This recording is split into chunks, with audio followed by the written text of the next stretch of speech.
বেসরকারি শিক্ষা প্রতিষ্ঠানত প্রবেশ পর্যায়ে শিক্ষক নিয়োগ পদ্ধতিত বড় পরিবর্তন আনতোজার সরকার। নতুন নিয়ম অনুযায়ী এখনতো শিক্ষক নিবন্ধন পরীক্ষা তাইতন সরাসরি শিক্ষক নিয়োগের বিজ্ঞপ্তি প্রকাশ করাইব। এতালাই তৈরি করা হওয়ার উগ্রবিধি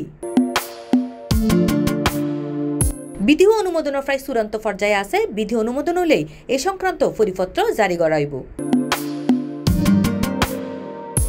শিক্ষা মন্ত্রণালয়ত জানা যায়, নতুন বিধিত বেসরকারি শিক্ষা প্রতিষ্ঠানত শূন্য পদর সংখ্যার দ্বিগুণ প্রার্থীরে ভাইবেল্লার ডাহা হইব। অর্থাৎ শূন্য পদর সংখ্যা 50,000 হলে ভাইবাত মাঝে অংশগ্রহণ করিব 1 লাখ প্রার্থী। উদা ভাই নয়, চূড়ান্ত ফল শূন্য পদর সংখ্যা অনুযায়ী দেওয়া হইব। যেদিকে পদ শূন্য তাহিব তার তো বরে 20% বেশি প্রার্থীরে চূড়ান্তভাবে ফাঁস করানো হইব।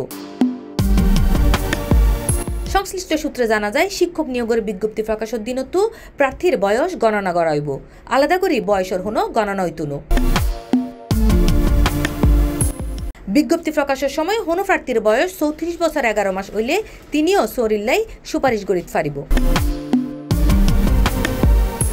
ইন্ডিয়া আজিয়া আগস্ট 13 তারিখ 19তম শিক্ষক নিয়োগের বিজ্ঞপ্তি লইরে আলোচনা করিবেলাই সভা ডাকিল বেসরকারি শিক্ষক নিবন্ধন ও প্রত্যয়ন কর্তৃপক্ষ NTRCA। সংস্থা ও চেয়ারম্যান আমিনুল ইসলাম এই সভার সভাপতিত্ব করে এবং এ বিষয়ে তিনি সাংবাদিক অক্কলরে হইয়ে 19তম নিয়োগ বিজ্ঞপ্তি লইরে আলোচনা করিবেলাই মূলত সভা ও ডাহা হইল।